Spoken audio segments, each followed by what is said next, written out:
You hear about it sometimes, don't you? The ones who see things they shouldn't have. A passerby catching a glimpse of something just before a curtain falls shut. A neighbor waking in the middle of the night to an unfamiliar sound, peeking through their blinds and regretting it forever. I was never meant to be one of them. I was never meant to be anything, really. Just another man in a city too large to care about the ones who fall between the cracks. But here I am telling you this, and I suppose that means something, doesn't it? It started the way these things always do, with something small. A feeling, a whisper of unease curling around my ribs, the kind you shake off because you have no reason not to. It was late, later than I usually stayed up, but the city below my apartment was restless, so I was too. The neon light from the liquor store across the street flashed against my window, staining the walls red, then blue, then red again. It was rhythmic, almost hypnotic. I should have been sleeping, but instead I was watching. And then I saw it. A man stood in the alley just beneath my building, his posture rigid, his hands curled into fists at his sides. His face was sharp, angular, and beneath the dim glow of the street lamp I saw his mouth move, forming words I couldn't hear. His clothes were dark, ordinary. Nothing about him should have stood out, except for his hands. His fingers twitched. Not a nervous tick, not quite. More like a ritual. A deliberate movement, each flick and curl precise, like playing an invisible piano. I couldn't look away. Then another figure stumbled into view. A woman, young, her breath visible in the cold, night air. She backed away from the man, hands raised slightly, her body stiff with tension. I should have grabbed my phone, I should have shouted, done something, but I didn't. I just watched. The man stepped closer. His hands twitched again. And then, he struck. It happened so fast that my brain struggled to process it. One moment she was standing. The next, she was on the ground, a dark stain spreading beneath her head. The man knelt beside her, his hands still twitching. He leaned in, whispered something into her ear, and then he looked up, right at me. I stumbled backward, my breath catching in my throat. He couldn't have seen me. My apartment was too high up, my lights dim, the glass between us thick and dirty. And yet, I knew. He had seen me. I forced myself to look again. The alley was empty. No body. No man. Just the flickering street lamp and the distant wail of a siren. I didn't sleep that night. By morning, I was questioning everything. Had I really seen what I thought I had? Was it possible I had imagined it, the product of too little sleep and too much paranoia? I told myself it wasn't real, that I had let my mind trick me, that no one had died, that the alley was just an alley and nothing more. But I couldn't let it go. I went to the police station that afternoon, the fluorescent lights buzzing overhead as I stepped up to the front desk. The officer on duty, a woman with tired eyes and a skeptical expression, listened as I explained what I had seen. When I finished, she sighed, tapping her fingers against the counter. "You said there was a body?" "Yes," I said, my voice firmer. Then I felt. "I saw him attack her. She went down hard. There was blood." Her brows lifted slightly.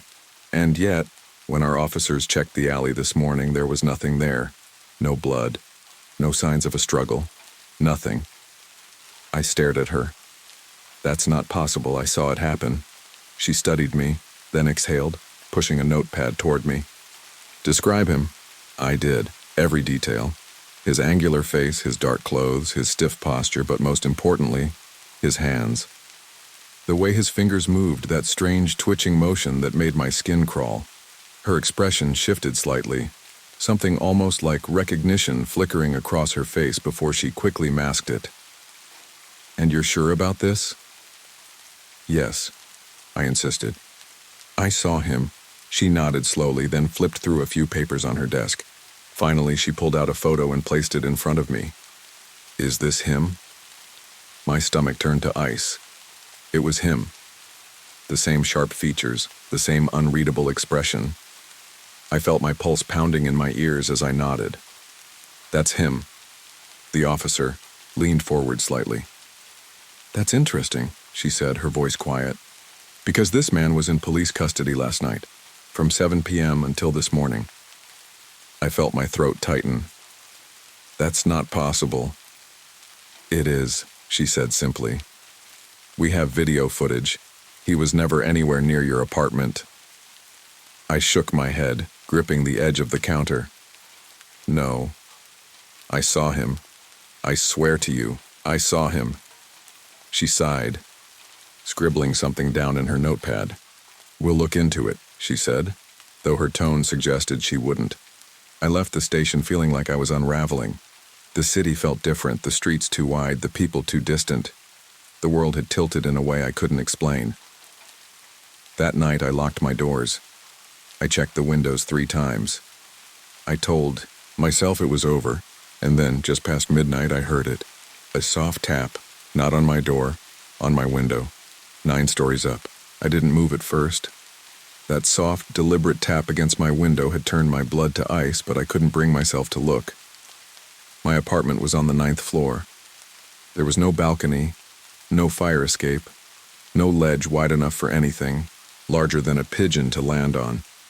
And yet someone was out there.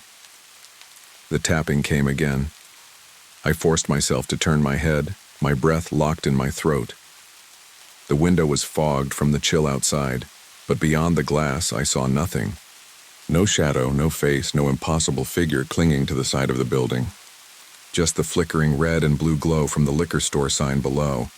But I wasn't imagining it. I waited, heart hammering. For a long moment, there was nothing. Just the hum of the city beyond my walls. Then, slowly, letters began to appear on the fogged glass. "I saw you too." The breath I'd been holding burst from my lungs in a sharp gasp. I scrambled backward, nearly knocking over the lamp on my nightstand. My hands shook as I wiped at the window, but as soon as I did, the letters vanished. I spent the rest of the night sitting in the corner of my apartment, my back pressed against the cold wall, watching the window. But nothing else happened. By 4 morning, I convinced myself I was losing it. Maybe I'd been half asleep. Maybe stress and exhaustion were playing tricks on me.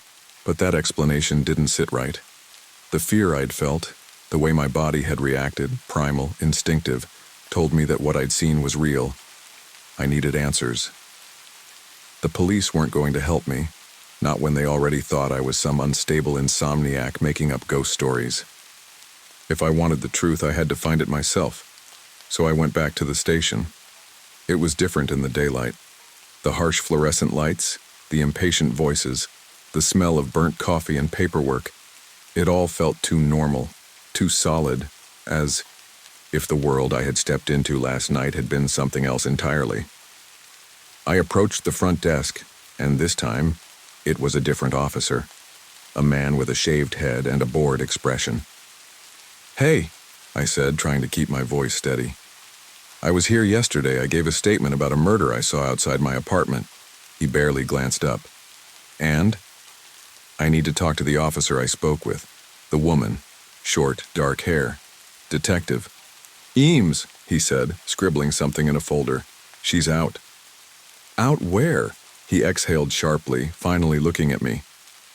"We don't usually disclose our officers' schedules to civilians, you know." I clenched my jaw. "Can you at least tell her? I need to talk to her again." "Sure," he muttered, already looking past me. I turned to leave, but then I saw something that made my stomach tighten. A bulletin board hung near the entrance, cluttered with flyers, notices, and missing persons reports. One of them caught my eye. A woman. Her face was familiar, not because I knew her, but because I had seen her before. In the alley. I stepped closer, my heart pounding. It was her. The woman I had watched die. Her photo was in black and white, but the shape of her face, the curve of her lips, even the tension in her eyes. It was her. I read the details beneath her photo. Samantha Ward, missing since October 15th. That was impossible. October 15th was 3 years ago. I stumbled backward, my head spinning.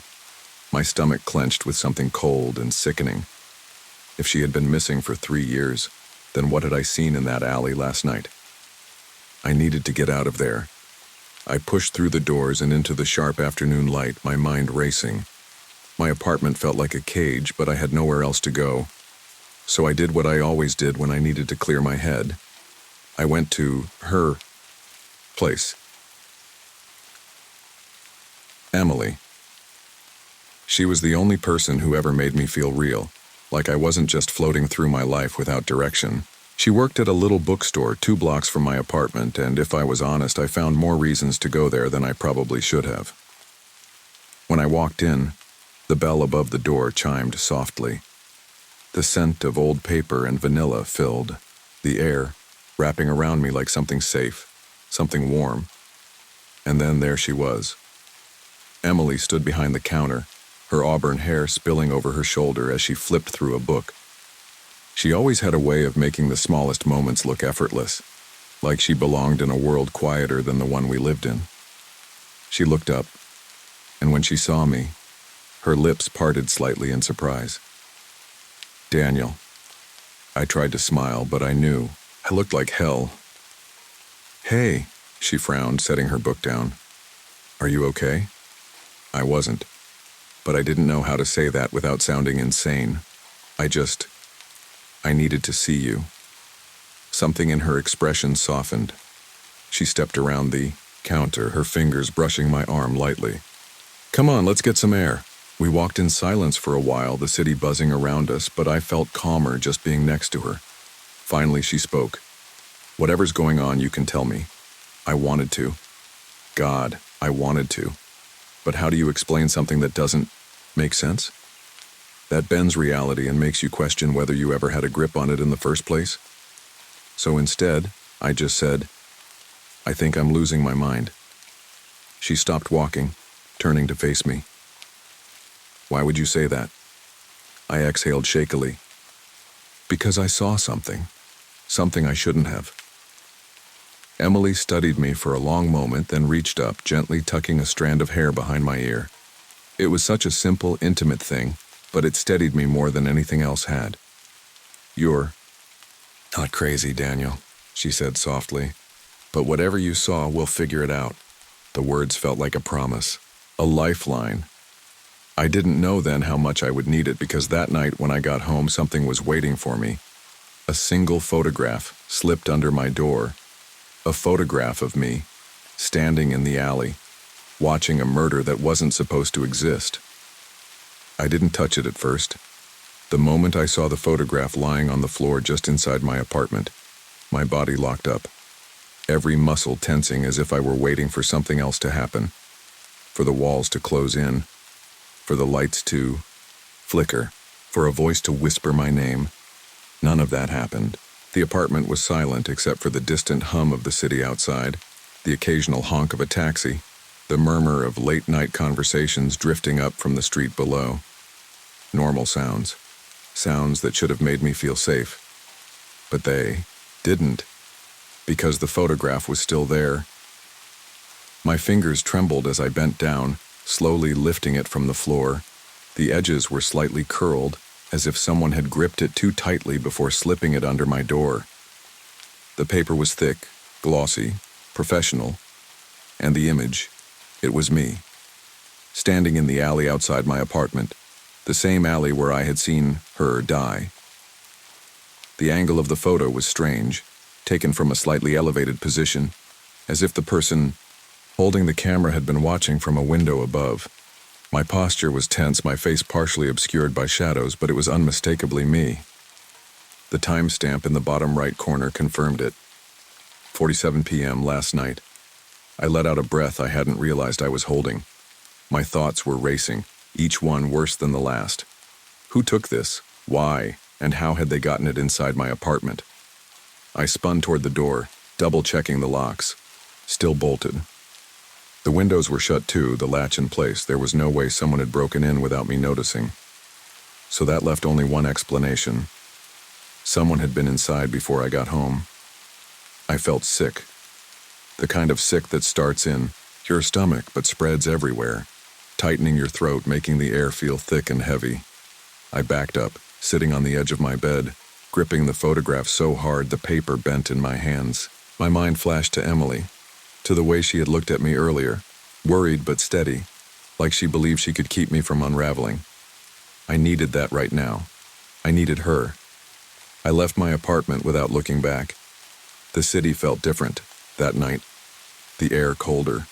The streets somehow emptier despite the steady flow of people. Every face seemed unfamiliar. Every shadow felt too long, too still. Emily's bookstore was already closed when I got there, but I knew where to find her. Her apartment was a few blocks away, a second-floor unit above a bakery that always smelled like fresh bread no matter the time of day. She had given me a spare key once back when we had been something. More than friends, less than a relationship. It had been complicated, messy in the way that things get when two people care too much but don't know what to do with it. I still had the key. I had never given it back. I hesitated before using it. It felt wrong to show up like this unannounced, but I didn't know what else to do. I needed someone to tell me I wasn't losing my mind. I knocked first, just in case. A few seconds later, I heard the soft shuffle of feet, then the door cracked open. Emily's face appeared, her eyes squinting slightly against the dim hallway light. "Daniel?" Her voice was thick with sleep, but there was no irritation, only concern. "What's wrong?" I exhaled shakily. "Can I come in?" She stepped aside without hesitation, letting me pass. Her apartment was small but warm, filled with the soft scent of lavender and the lingering trace of something sweet. Maybe tea, maybe the sugar from the bakery below. The windows were cracked slightly, letting in the cool night air. She folded her arms, watching me carefully. "Talk to me." I swallowed hard, then pulled the photograph from my pocket and handed it to her. She took it, her expression unreadable as she studied it. After a long moment, she looked up. "Where did you get this?" "Someone slipped it under my door." She frowned, her fingers tracing the edges of the photo. "Daniel, this looks like evidence, like something a detective would have." I nodded stiffly. "I know." She hesitated. "You think, what? That someone's trying to scare you? That they want you to think you were there when you weren't?" I clenched my jaw. "Emily, I was there." She stared at me. "But you weren't. That man, the one you described at the station, he has an alibi. There was no body, no proof. If you were there, then where is the woman? Where's the crime?" I ran a hand through my hair, my pulse pounding. "I don't know, but I saw her. I saw her die." Emily was quiet for a long time. Then she let out a slow breath and sank onto the couch. "Okay," she said softly. "Then we figure this out. Together." The words settled something in me, if only for a moment. I sat down beside her, my hands still shaking. She noticed, and without saying anything, she reached out and took one of them in hers. Just like that, the world felt a little less impossible. We stayed like that for a while, the city stretching, on around us, neither of us knowing what came next. But we would find out soon enough. Because outside, in the darkness below Emily's window, someone was watching. And this time, they weren't trying to hide. I didn't see him at first. Maybe it was the way the streetlight flickered outside Emily's window, throwing odd shadows against the pavement. Maybe it was the way my mind was still tangled in fear and exhaustion, making it hard to focus on anything beyond the warmth of Emily's hand in mine. But when I finally looked, when my eyes adjusted to the movement below, my breath locked in my throat. A man stood on the sidewalk across the street, half hidden beneath the awning of a closed cafe. He wasn't moving, not shifting his weight, not looking at his phone, not smoking a cigarette like so many others did when lingering in the city at night. He was still, deliberate, watching. A cold pulse of fear spread through me, tightening my grip on Emily's fingers. She noticed immediately. "What is it?" she asked, voice low. I didn't answer. I just nodded toward the window. She followed my gaze, her body tensing. "Who is he?" "I don't know," I whispered. "But he's been waiting. For me." I could feel it. the way animals sense a predator before they ever see its teeth. Emily moved first. She stood crossing to the window, pushing the curtain just slightly to the side. The man didn't react. He didn't turn his head or shift his stance. He just stood there, hands in his pockets, his posture too composed. Then finally, he moved. Not away, not toward us, just his hands. His fingers twitched, a precise rhythmic motion exactly the way the killers had. My stomach dropped. I stood too fast, nearly knocking over the coffee table. "We have to go," I said, my voice sharper than I meant it to be. Emily turned to me, her brows furrowing. "Daniel." Now. Something in my face must have convinced her, because she didn't argue. She grabbed her keys from the counter and shoved her feet into her boots. I grabbed my coat, my heart pounding so loud I thought I could hear it in my ears. When we stepped into the hallway, Emily locked the door behind us. "Where are we going?" she asked. I hesitated.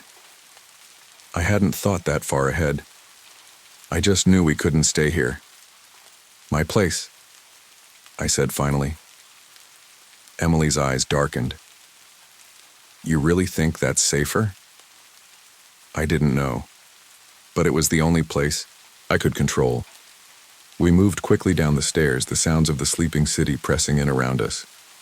When we reached the sidewalk, I turned my head instinctively toward where the man had been standing. He was gone. A shiver ran through me.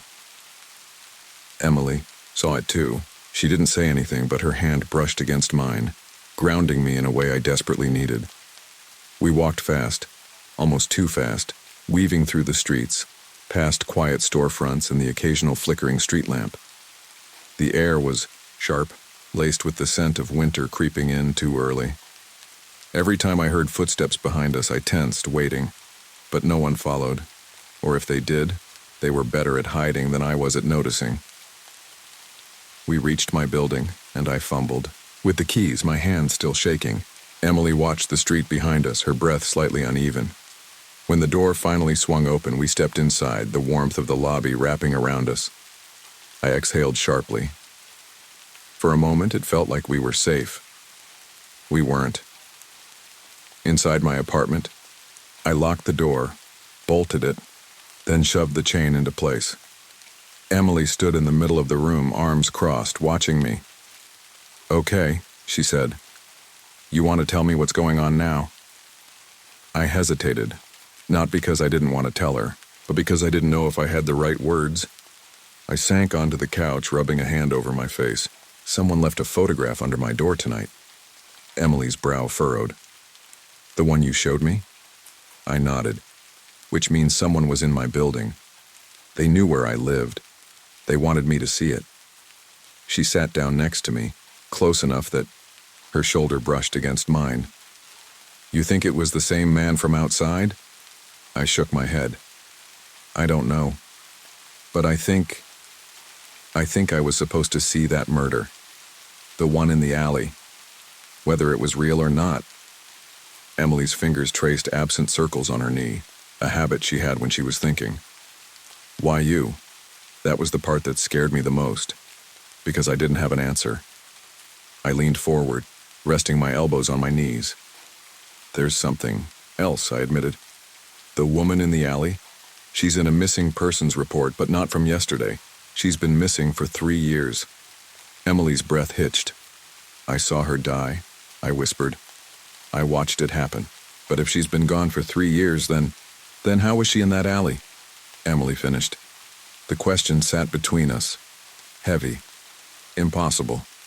I glanced at the window. The city stretched on beyond the glass, endless and unknowable.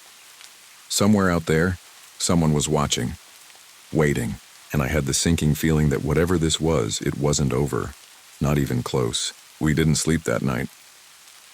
Emily stayed on the couch while I sat in the armchair, both of us staring at the locked door, waiting for something to happen. The silence in my apartment was thick, pressing against my skin like damp cloth. Every creak of the old building made my pulse jump.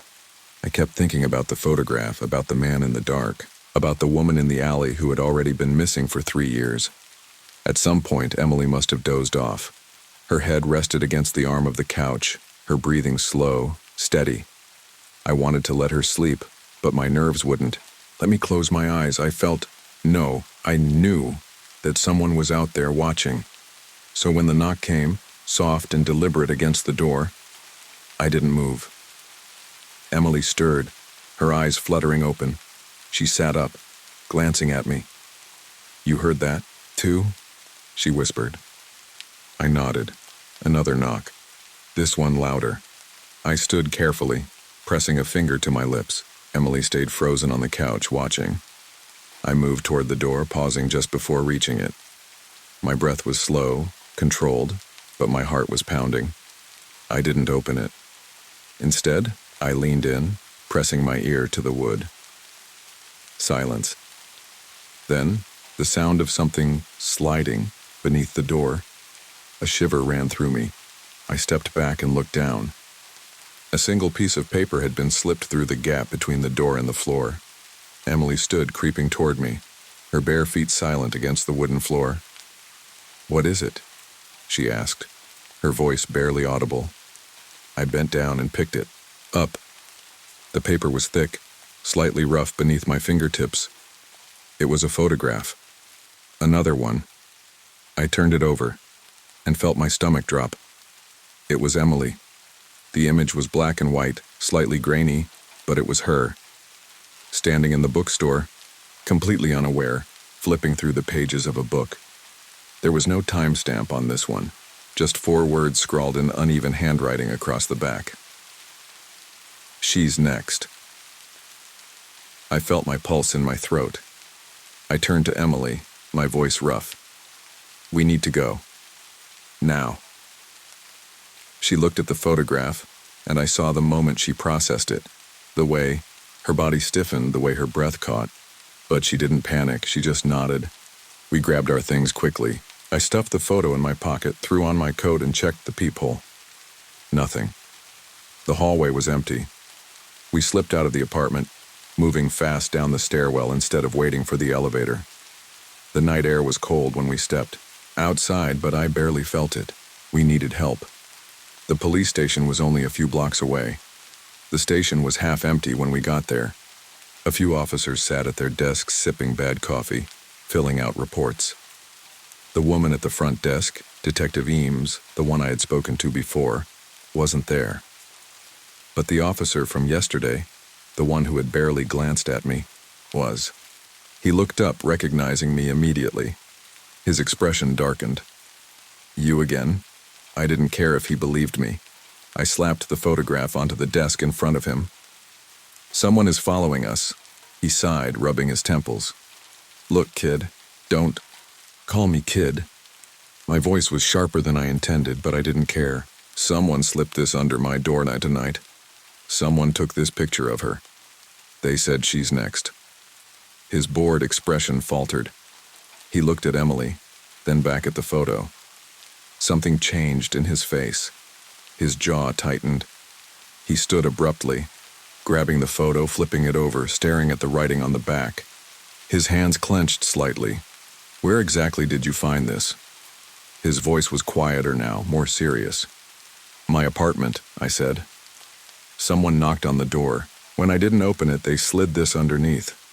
The officer exhaled sharply, then turned to one of the other cops. "Where's Eames?" "Out on a call."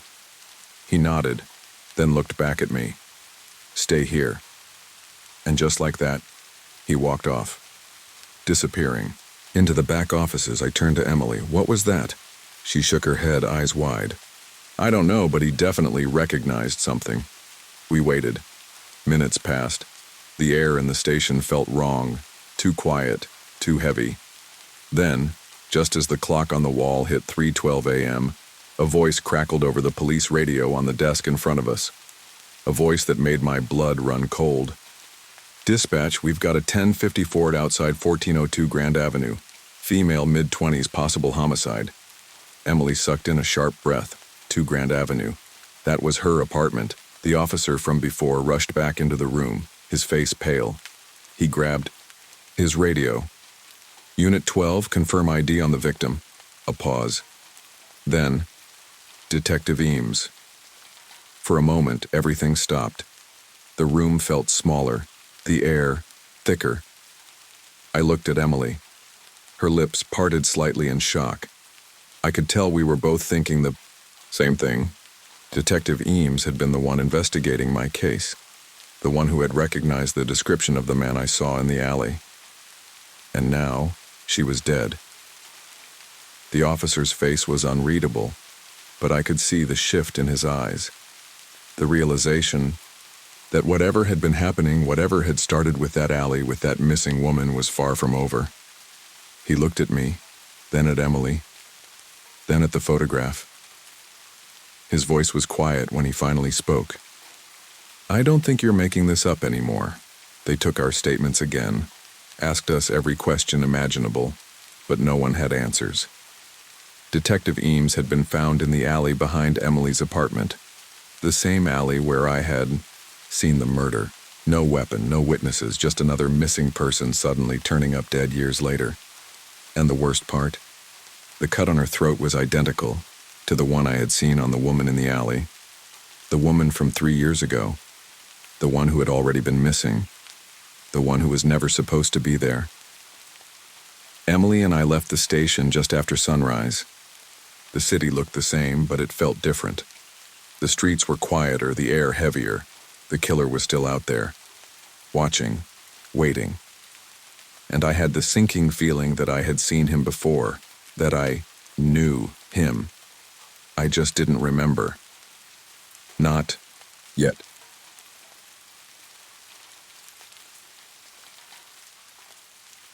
You don't realize you're being watched until it's too late. That's the thing about a stare.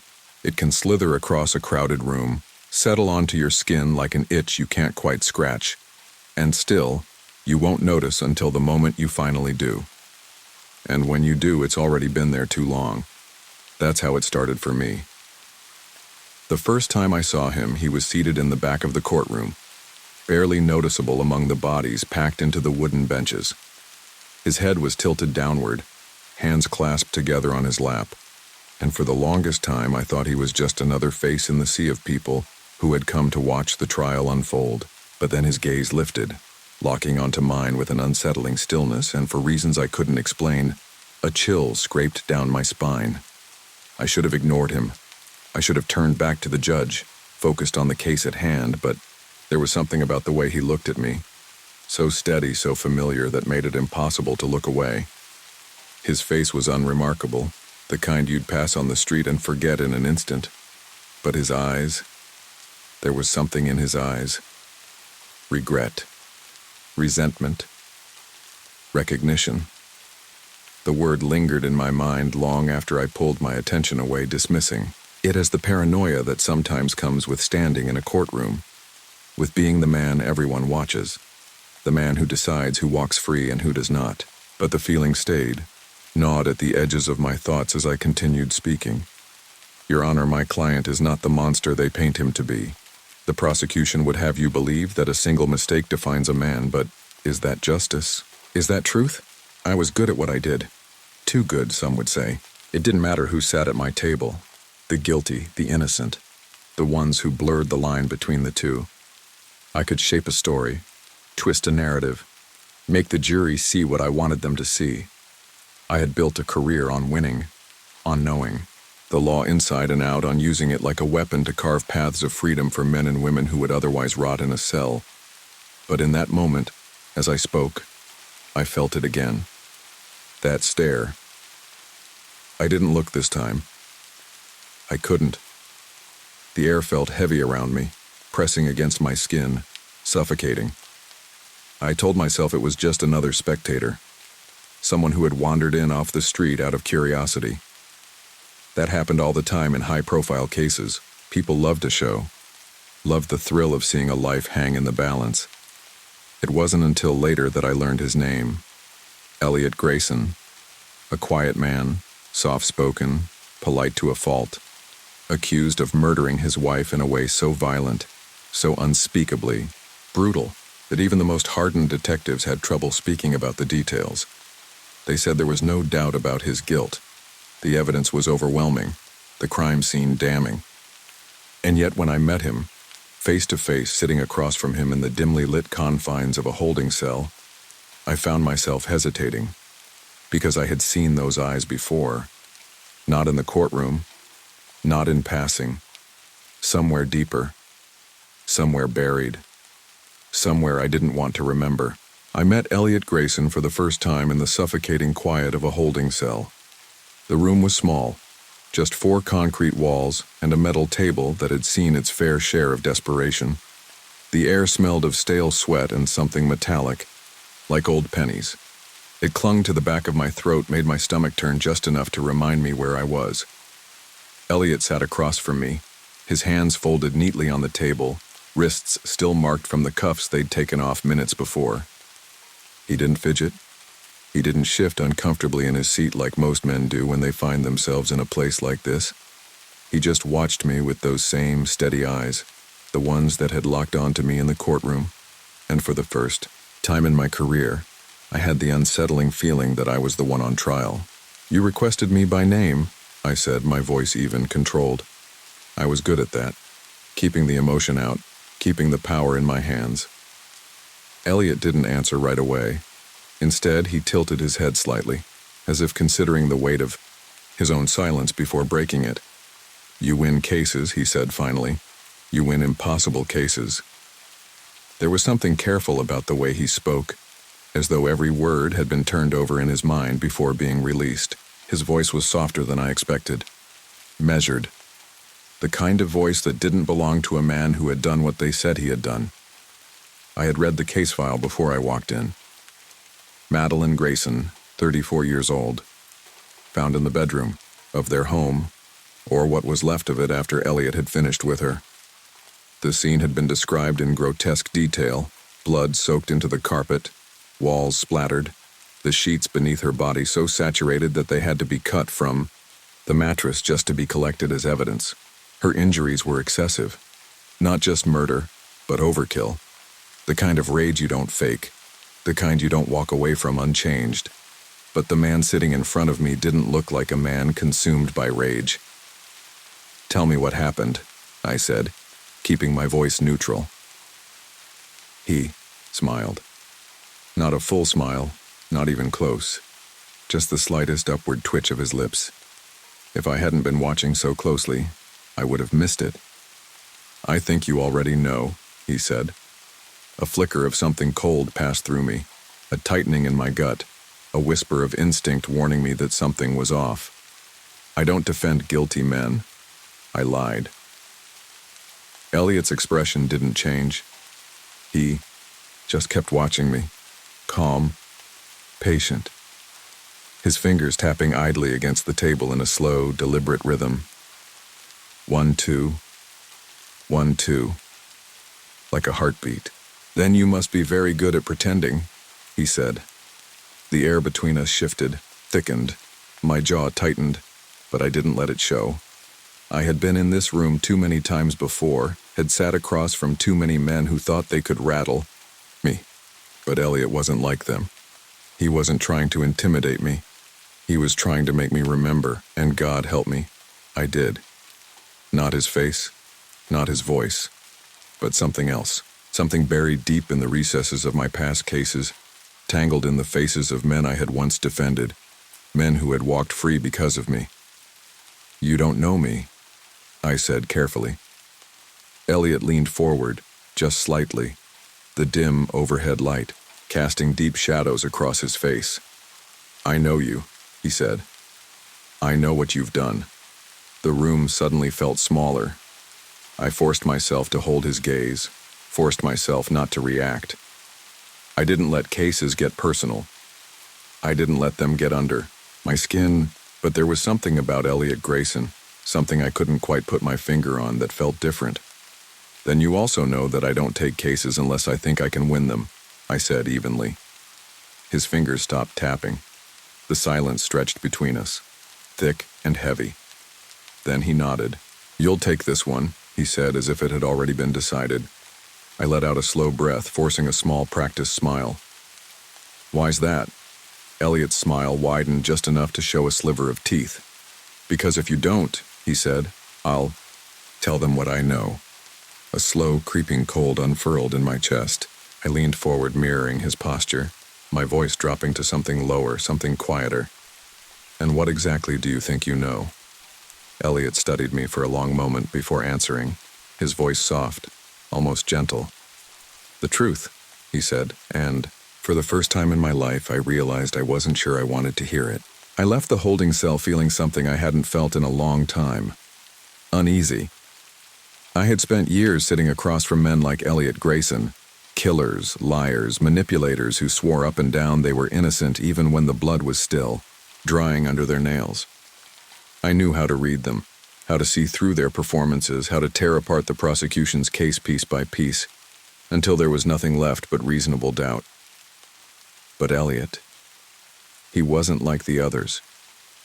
He wasn't pleading for his life, he wasn't begging me to believe him. He was waiting for what, I wasn't sure. But I had the sickening feeling that it wasn't going to be good. I stepped out into the hallway, running a hand over my face, trying to shake off the strange weight that had settled over me. The courthouse smelled of old paper and floor polish, the kind of scent that clung to your clothes long after you left. The fluorescent lights buzzed overhead, casting everything in that too bright, sterile glow that made people look sickly, almost artificial. I needed air.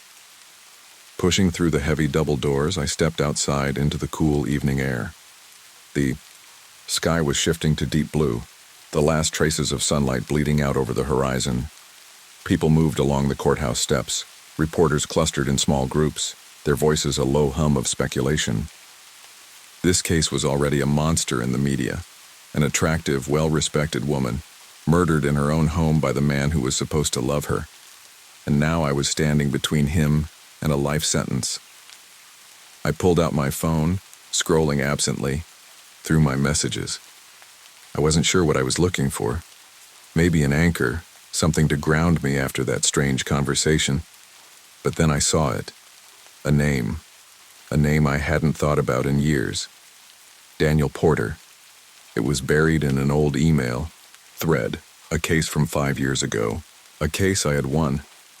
Daniel had been accused of strangling his girlfriend in a hotel room, her body found crumpled in the bathtub. The evidence was circumstantial, a lack of defensive wounds, a questionable alibi, and I had torn the prosecution apart until the jury had no choice but to let him walk. I hadn't thought about Daniel in years, not until now, because Daniel Porter was dead, murdered, and suddenly I couldn't breathe. I opened my search browser, fingers moving faster than my mind could keep up with, pulling up the article I had read months ago but never thought twice about. Daniel Porter, found in his apartment, strangled, no suspects, no leads, just dead. I felt the weight settle deeper in my chest, pressing against my ribs. It could have been a coincidence. People like Daniel made enemies.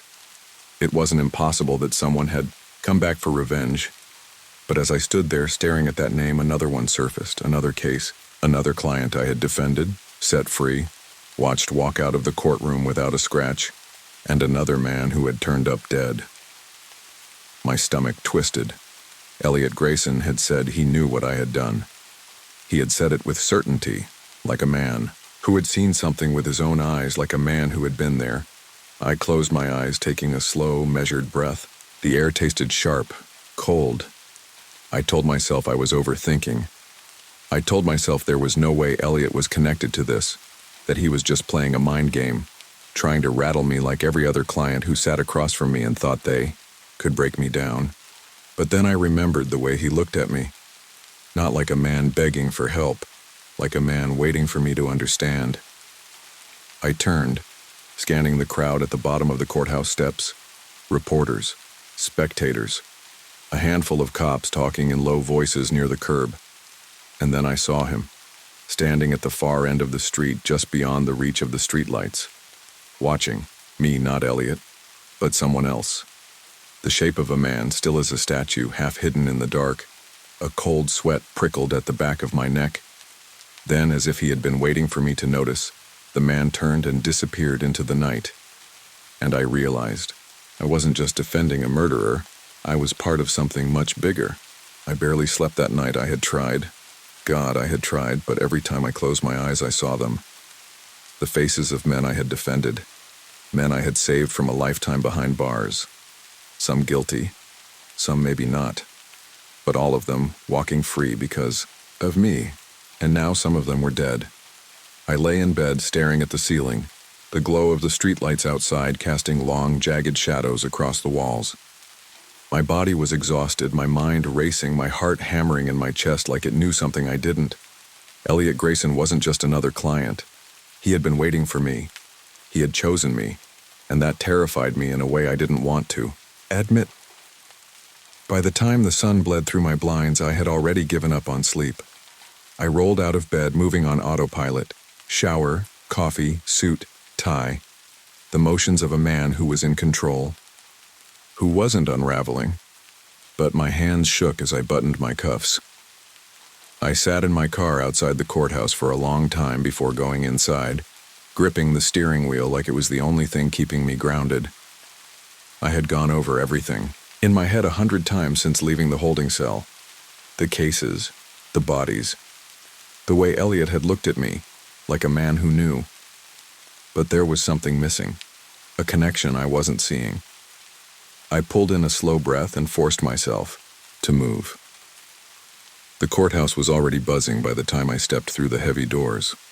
Reporters with microphones, people whispering, cameras flashing. They loved a good scandal. A brutal murder, a quiet husband accused, a high-profile attorney coming to his rescue. It was a circus, and I was the main act. But I barely heard them. Was too focused on the man sitting in the courtroom waiting for me. Elliot was seated at the defense table, hands folded neatly in front of him, face unreadable. He didn't react when I approached, didn't acknowledge me at all. "You have something to tell me," I murmured, taking my seat beside him. For a moment, he didn't answer, just kept staring straight ahead, as if the walls held some deep secret only he could see. Then, finally, his head tilted slightly. "Did you sleep?" he asked. The question threw me. "I don't see how that's relevant," I said tightly. Elliot smiled. "I think you do." I exhaled slowly, gripping the armrest of my chair. "Enough games," I said. "What do you know?" He turned then, just enough for me to see him clearly. "I know you defend killers," he said. "I know you get them out of their cages. I know you let them walk free." My jaw tightened. "I defend people who are innocent until proven guilty. That's the law." Elliot nodded as if he had expected me to say that, as if he had heard it before. "You freed them," he murmured. "And now they're dead." The words sat between us like a weight, pressing against my ribs, squeezing the air from my lungs. I kept my face neutral. I had to, but my hands curled into fists beneath the table. "You think that's my fault?" I asked, voice low. Elliot studied me for a long moment. Then he leaned in. "I think you should start wondering who did it." A chill crawled up my spine. I wanted to press him, to demand answers, but before I could speak, the bailiff called the courtroom to order. The judge entered. The trial began, and Elliot Grayson sat beside me, calm as ever, like a man who already knew the ending to the story. I just had to figure out if I was a part of it. The trial played out like every other. The prosecution laid out their case. Bloody crime scene photos, forensic evidence, the victim's friends and family crying on the stand. The jury flinched at the details, the brutality, the sheer senseless rage of it all. Madeline Grayson hadn't just been murdered, she had been destroyed. And yet, Elliot sat beside me, calm, still. Not once did he protest his innocence. He didn't cry. He didn't react. He just watched.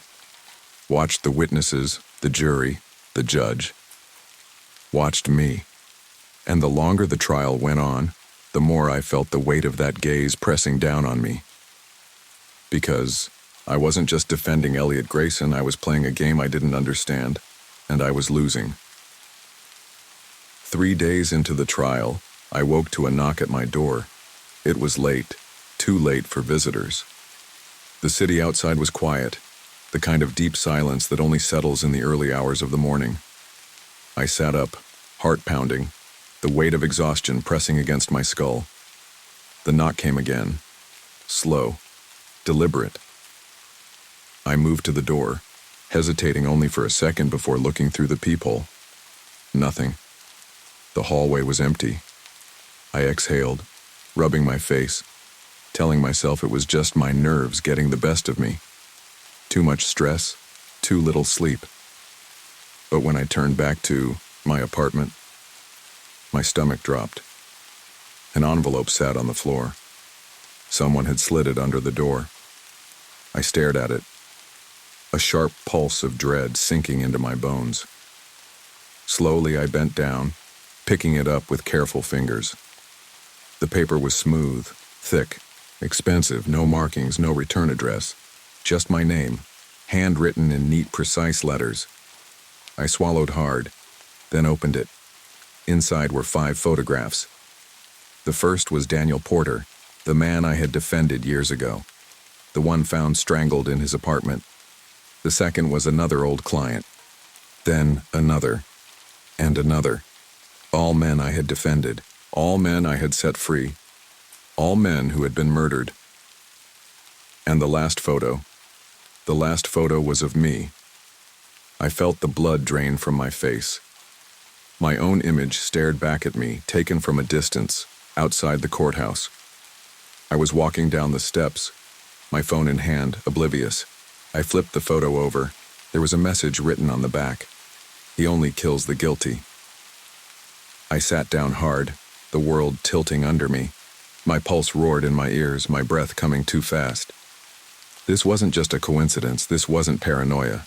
Someone was hunting my clients. Someone was cleaning up my wins. Someone was watching me. The next morning I walked into the holding cell where Elliot was waiting. He looked up at me, and for the first time I saw it. Not smugness, not arrogance. Patience, like a man who knew exactly why I was there. I dropped the envelope on the table between us. "Tell me," I said, my voice low, tight. Elliot didn't even glance at the photos. Instead, he smiled. "You finally see it," he murmured. I swallowed the bitterness rising in my throat. "You're not innocent." Elliot tilted his head. "Was I ever supposed to be?" I exhaled sharply, dragging a hand over my face. "Who sent this?" I demanded, tapping the envelope. "You already know," he said. A sick feeling curled in my stomach. "The man outside the courthouse," I said. "The shadow watching me that night. It's him, isn't it?" Elliot leaned forward, his fingers tapping the table. "Justice doesn't end when the trial does," he said. "You let them go. He makes sure they never hurt anyone again." My chest felt tight. "So what are you? His bait?" Elliot smiled. "He's been watching you for years," he said. "Watching who you defend, watching who you save, and when the law fails, when you set them free, he fixes it." I stared at him, my hands shaking. "You killed your wife," I said. His expression didn't change. "Yes," he said. "And that makes me guilty. But does it make me the worst man you've ever defended?" I had no answer. I had stood in courtrooms and argued for men who had done terrible things. I had torn down victims, twisted truths, painted pictures of redemption for those who never deserved it. And Elliot Grayson had forced me to look at it. The silence stretched between us. Then he sat back, exhaling like he was relieved. "You're not here to save me," he said. "You're here to decide." "Decide what?" I asked, my throat dry. Elliot's smile faded. "Which side you're on?" In the end, I did my job. I defended Elliot Grayson. I tore the prosecution apart. I made the jury doubt. I used every trick I had, every legal loophole, every carefully crafted argument. And I won. Elliot Grayson walked free. And that night, as I sat in my office staring at the empty glass in my hand, I knew it wasn't over. Because I understood what Elliot had been telling me. He wasn't the killer. He was just another case, another name on a list. The real killer was still out there, still watching, and now that I had let Elliot go, it was only a matter of time before justice came for me.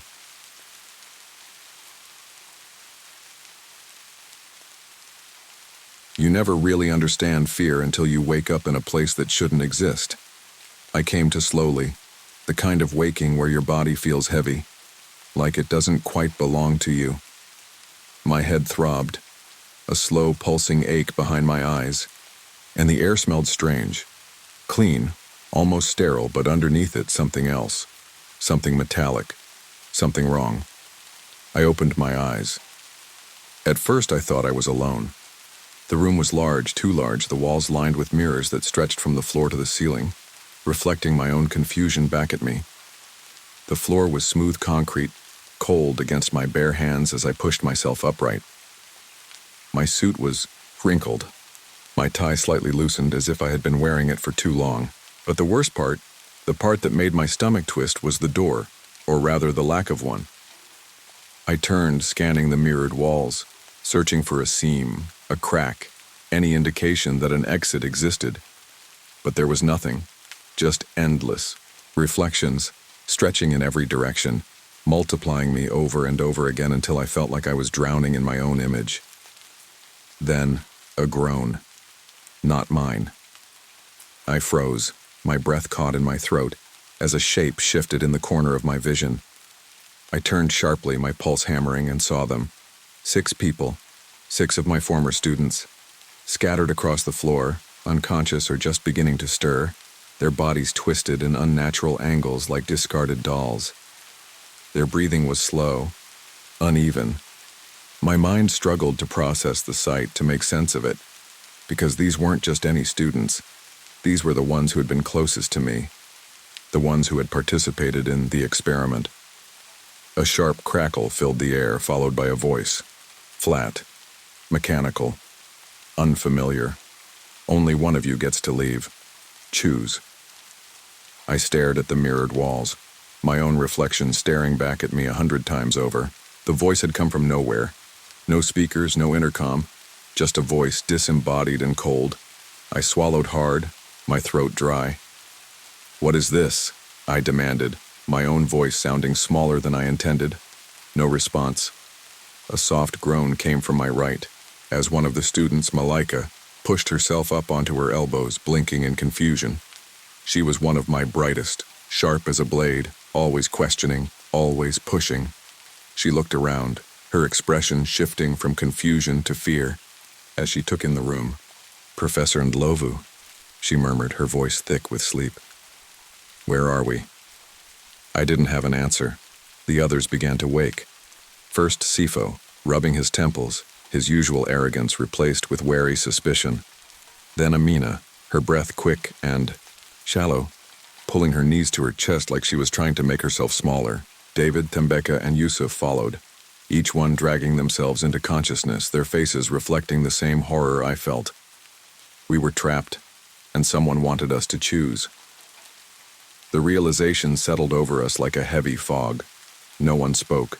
At first, no one wanted to be the first to say it, but it was written in every glance, every sharp breath. Only one of us was getting out, and that meant the rest of us weren't. Thembeka was the first to break the silence. "This has to be some kind of experiment," she said, her voice too loud in the suffocating space. "Some twisted psychological test. Right, Professor?" Her eyes locked onto mine, desperate for reassurance. Right? I wanted to believe that. I wanted to tell them that this was some elaborate setup, that there was a lesson buried in this nightmare, that a hidden camera crew would burst in at any moment to reveal the truth. But I knew better, because I knew what we had done. I knew the kind of experiments we had run in the past, the ethical lines we had blurred, the people we had manipulated under the guise of research. I knew the secrets we all carried, and I knew that sometimes consequences come later than expected. A loud click echoed through the room. A section of the mirrored wall shifted, and for the first time a door appeared where there had been none before. The steel frame gleamed under the fluorescent light, a sharp contrast to the endless reflections surrounding us. Then, the voice returned. "You have 1 hour." I stared at the door, my heart hammering. 1 hour for what? To choose? To escape? To die? My fingers curled into fists as I forced myself to think. There had to be a way out of this.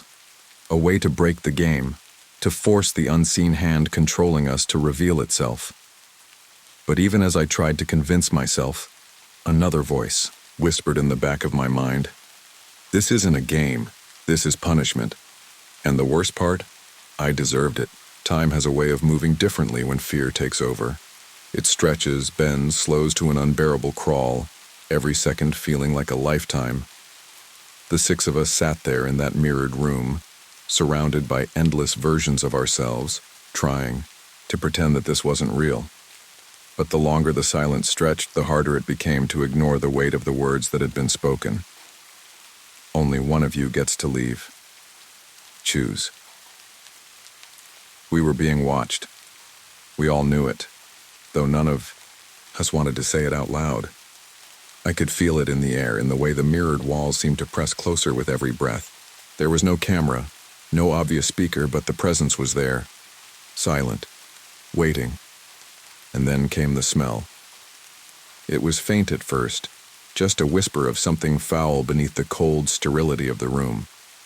But as the minutes passed, it thickened, curling in the air like invisible fingers wrapping around my throat. Amina was the first to notice. She gagged, one hand flying to her mouth, her eyes going wide with panic. "Do you smell that?" she choked. We did. It was the unmistakable scent of death. I turned my head slowly, my body tensing as my eyes swept across the room. It was coming from the far corner, where the shadows pooled just beyond the reach of the overhead light. My pulse pounded against my ribs as I pushed myself to my feet, my shoes scraping against the concrete floor. The others watched as I took slow, careful steps toward the smell. The closer I got, the stronger it became. Rotten, sweet, thick with the iron, tang of blood. Then I saw it, a foot, bare, motionless, pale against the concrete. My breath hitched, my stomach turned. I forced myself to take another step and the rest of the body came into view. It was Saifo. His body was sprawled out on the floor, twisted at an unnatural angle, his eyes staring up at the ceiling, glassy and unseeing. A deep gash ran across his throat, dark blood pooling beneath him, seeping into the cracks of the concrete like an ink stain spreading through paper. For a long moment, no one spoke. Then Amina screamed. It was the kind of sound that curdles the blood, raw and filled with something primal. She scrambled backward, pressing herself against the mirrored wall, her entire body shaking. David cursed under his breath, running a trembling hand through his hair. Malaika's face had gone completely blank, her breathing shallow and quick. Thembika turned away, squeezing her eyes shut like she could block out what she had just seen. I felt my own pulse hammering in my skull, but I forced myself to kneel beside the body. The blood was fresh, not fully congealed. Saifo hadn't been dead long. I swallowed hard, my mind racing. The room had been silent. No struggle, no sign of a fight, which meant one thing. Whoever had done this had done it quietly. I glanced at the others. 6 of us had woken up in this room. Now there were 5. One of us was a killer. Malaika broke the silence. We were all unconscious. How could... Her voice cracked. She shook her head. This doesn't make sense. Maybe one of us woke up first, David said, his voice tight. No, Amina whispered, still pressed against the wall, her face pale. No, we would have heard something. We would have... She stopped herself. She knew, just like we all did, that this room was designed for silence. No windows, no sounds from the outside world. Thick, mirrored walls that swallowed noise whole. If Saifo had struggled, we never would have heard him. My fingers hovered over his wrist, checking for the pulse I already knew wasn't there. His skin was cooling. Not cold, but not warm either. He had been dead for at least an hour. I exhaled slowly, feeling the weight of the situation settle over me like a lead blanket. Someone did this, I said finally. The words were quiet, final. Everyone stared at me, and in their eyes I saw what they were thinking. They were wondering if it was me. I couldn't blame them. I was their professor, the man who had orchestrated the experiment, the one who had led them through the darkest corners of human psychology, pushing boundaries, making them question morality in ways they never had before. And now we were here, trapped in this room, playing a game that none of us understood. "You think one of us did this?" Thembika whispered. I didn't answer, because there was another possibility, one that none of them had said yet.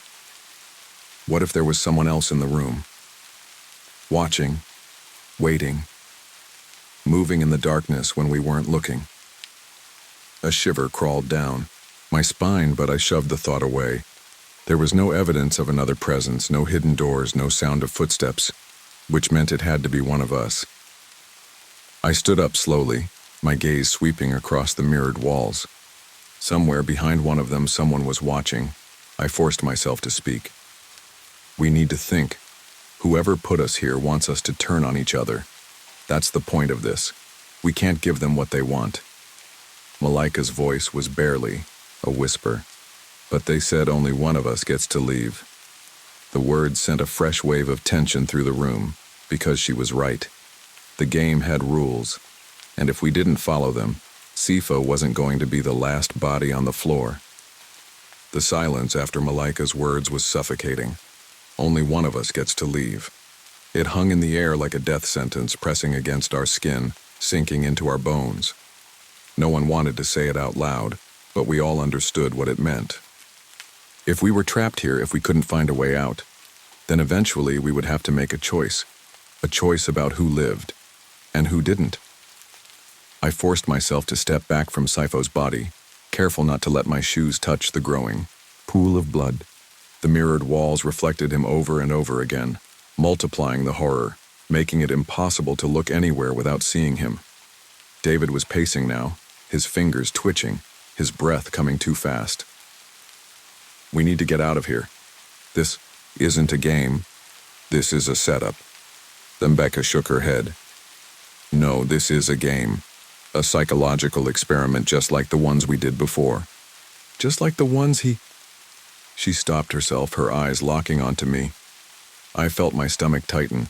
It was only a matter of time before they started looking at me, before they started wondering if I was the reason we were here. Amina was still curled against the wall, hugging her knees. She was shaking. Malaika sat next to her, staring at the floor, her fingers absently tracing patterns on the cold concrete. No one wanted to be the first to say what we were all thinking, that someone in this room was a killer, that whoever it was would probably do it again. I turned back to the walls, pressing my palm flat against the mirror. It was smooth, flawless, cool beneath my touch. I knocked once, then again. Solid. But I knew better. This wasn't just a reflection. This was a window. Someone was watching us. I leaned in, lowering my voice. "What do you want?" Silence. No response. No shift in the air. Nothing. Then, a sound. A whisper. Faint. Just on the edge of hearing. So quiet I wasn't sure if it was real, or if my mind was already starting to betray me. Then another. Not words, not yet. Just the rustling of something moving behind the walls. I took a step back, my pulse thudding in my ears. David must have heard it too, because he stopped pacing, his head snapping toward the mirrors. "Did you hear that?" Amina whimpered. "I don't want to be here. I don't want to..." The speaker crackled to life. Every muscle in my body went rigid. Then the voice came, flat, emotionless, unmistakable. "Choose." A single word. Nothing else. But this time the voice was different. This time, it wasn't mechanical. It wasn't distorted. It was my own voice. The breath caught in my throat. I felt my own blood turn to ice. I turned sharply, scanning the room, searching for the source, for an answer. But there was nothing. Just my own reflection staring back at me 100 times over. The others were frozen, staring at me like they had just seen something they weren't ready to understand. Thembika's voice was barely above a whisper. "That Was you. I opened my mouth, then closed it again because I didn't know what to say. I hadn't spoken. I hadn't said that word. And yet, it had come from the speakers. In my voice. A sick feeling twisted in my gut. Something was very, very wrong. Took a slow step back. My heartbeat felt too loud, pounding against my skull. This is a trick. Audio manipulation. A recording, maybe. David cut me off. Or maybe it's you.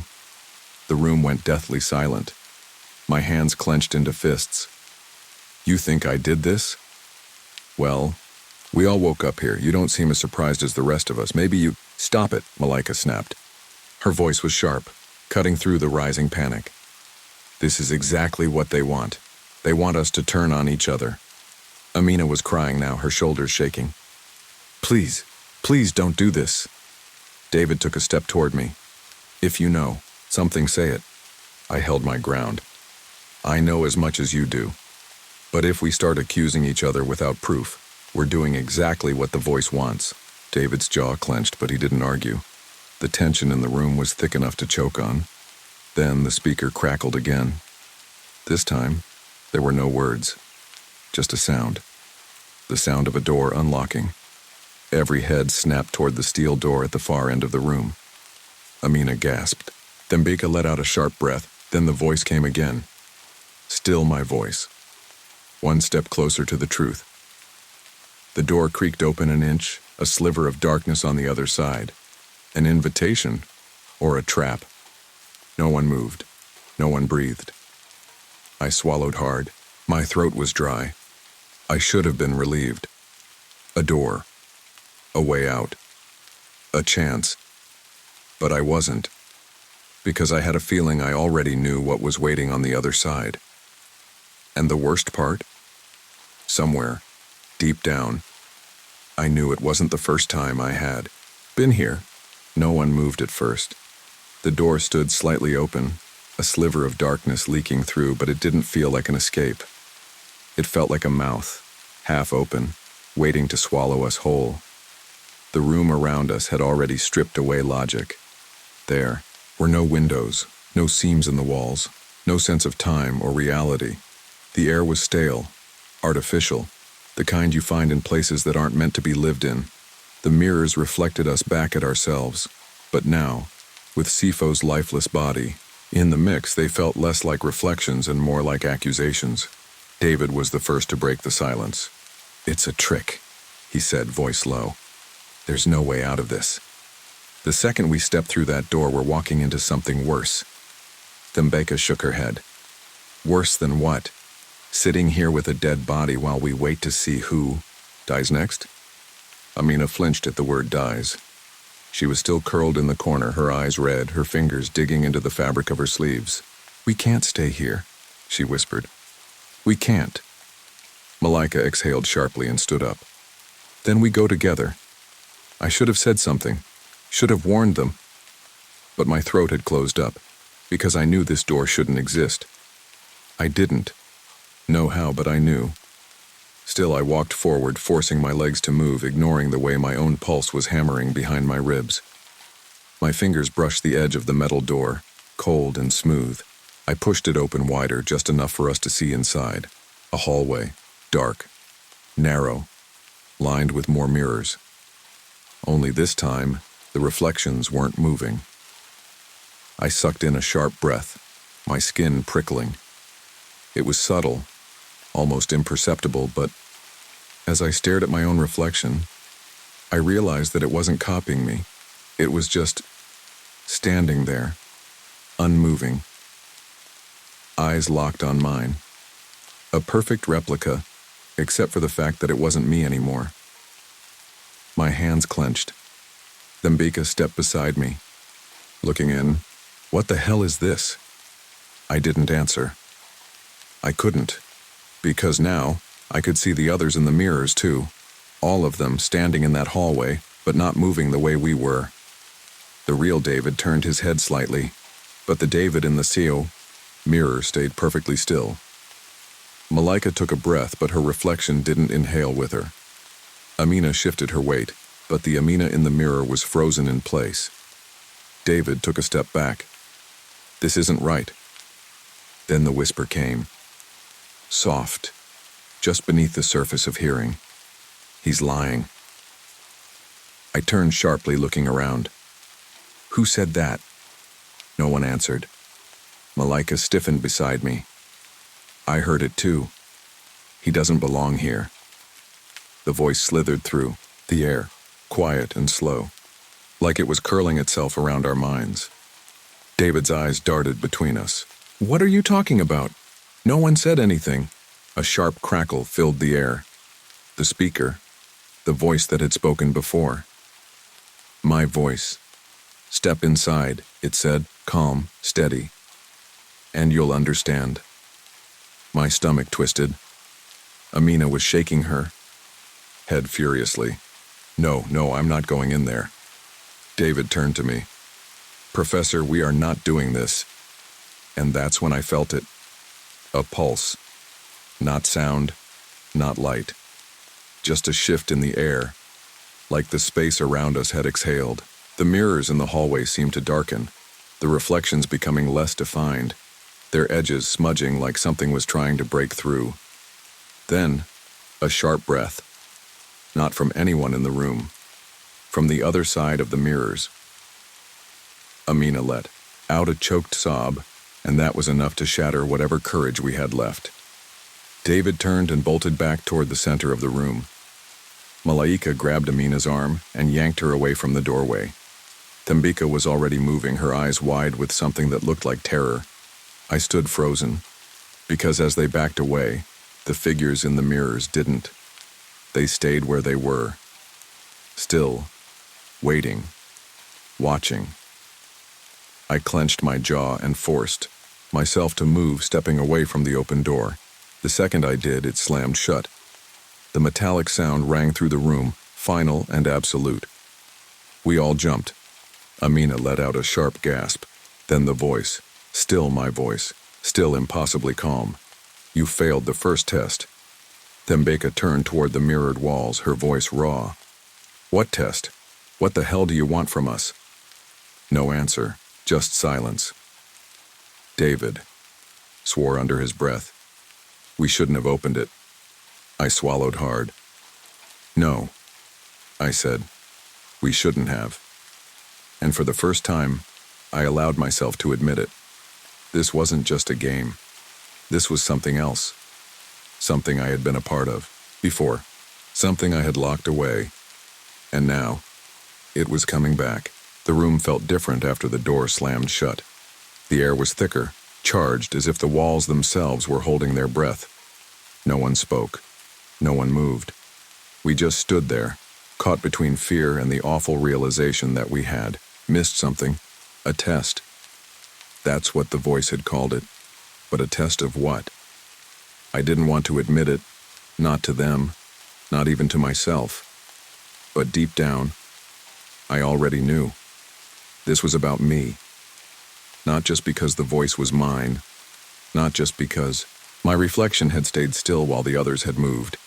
It was deeper than that. It was in the walls, in the mirrors, in the way every breath felt like an echo of something I had already lived through. I had been here before, and now I was here again. Amina spoke first, her voice small, fragile. We're going to die in here, aren't we? No one answered. David clenched his fists, his jaw tight. No, we're not. There's a way out of this. We just have to think. We did think, Thembeka shot back, her voice sharp with fear. And what did that get us? Sifo is dead. That thing, she gestured toward the door, now sealed shut, was wrong. None of this makes sense. Malaika was staring at me. Not at the walls, not at the body on the floor. At me. You know something? She said. It wasn't a question. I opened my mouth to deny it, but the words wouldn't come. Because she was right, I did know something, I just didn't know how I knew it. The speaker crackled again, my voice, soft, measured, cold. You're getting closer. A fresh wave of dread washed over me. I turned back to the mirrors, to the countless versions of myself staring back. But this time they were different. They were smiling, every single one of them. My breath caught in my throat. I took a step back, and so did my reflection, but the smile stayed. Frozen, wide. And that's when it hit me. A memory. Not clear, not fully formed, just a feeling. The feeling of being here before. The feeling of watching. The feeling of making a decision that had led to something terrible. A decision that had brought me back. My pulse pounded. The walls felt like they were breathing now. The mirrors distorting slightly, shifting like the space around us wasn't quite stable. And then, the speaker crackled again. But this time, it wasn't a voice. It was a sound. A recording. A woman's voice, distant but unmistakable. Soft. Pained. "Please, you don't have to do this." A sharp inhale, a sob, then another voice. My voice. Flat. Emotionless. "You knew the rules." The blood drained from my face. Malika's stare hardened. "Who was that?" I shook my head, but I already knew the answer. "Madeline, the student I had." No. The student I had loved. The student I had hurt. The student who had died because of me. A flood of memories came crashing in all at once. Her face, her voice, the way she had looked at me when she realized there was no way out. I staggered back, my breath coming too fast. Then Becca was watching me now too. "Professor," she said carefully, "what did you do?" The walls groaned, the mirrors warped, the images within them distorting, my smiling reflection stretching into something monstrous. Then, the worst sound of all, a heartbeat. Loud, deep, rhythmic, coming from inside the room. David backed away. "What the hell is happening?" I couldn't answer, because I remembered now. This wasn't just an experiment.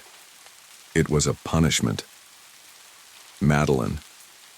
The experiments we had conducted, pushing boundaries, testing morality, breaking people down to see what they were capable of. She had trusted me. She had believed in me, and I had let her die. Not by my hands, not directly, but my choices, my manipulations, my hunger to see how far I could push before someone broke. It had led her straight to the monster that had taken her life. My wife had known about the affair, but she had never known about the rest of it. And now I was paying the price. The mirrors shattered. Amina screamed. Glass rained down like frozen rain, cutting into our skin, slicing the air. But behind the mirrors, nothing. No cameras, no wires, no people watching from behind the glass. Just darkness, endless, swallowing darkness, and a figure standing in the middle of it. Tall, silent, unmoving. I knew who it was before I even saw the face, because I had seen him before, in my dreams, in my nightmares.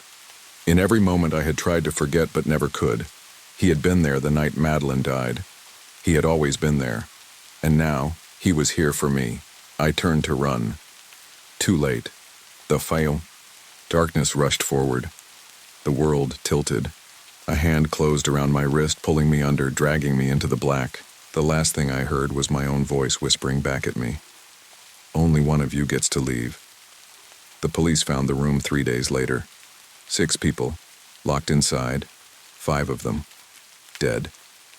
1 survivor, a man, a professor, found standing in the center of the room, whispering to himself, staring at the mirrored walls that no longer existed.